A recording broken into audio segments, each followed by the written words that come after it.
Hello, some updates on the Volantex 750mm P51 Mustang. Several mods that I've made, and hopefully it will be finally ready to fly.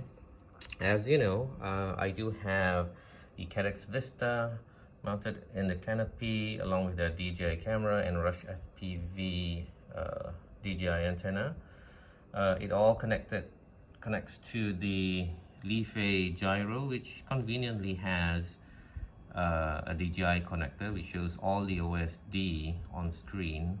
It's tugged right onto the wing inside of the fuselage, and then I do have a Flash Hobby 2826 motor replacing the 2808, which is basically a 2208.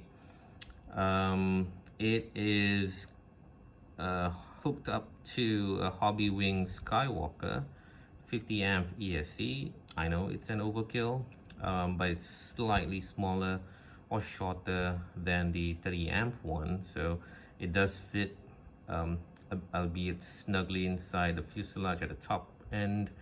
Managed to fit all those in along with 80/60 props.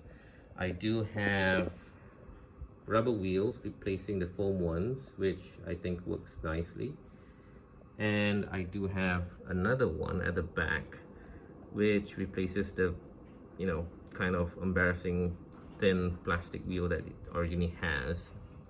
As you can see, there's an antenna there that is for the TBS Crossfire Nano RX inside. I did put some weights at the tail there to get the CG right, and currently it pushes about 950 grams of thrust as compared to the 495 grams of weight, or the total weight of the plane.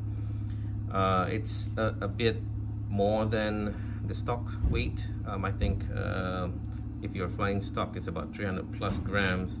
Now it's running 495 grams.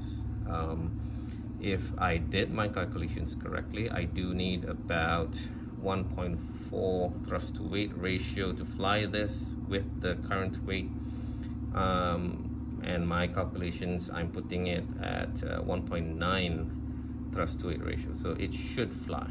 So looking forward to its remaiden again, and hopefully we can have this as an FPV warbird. Thanks for watching.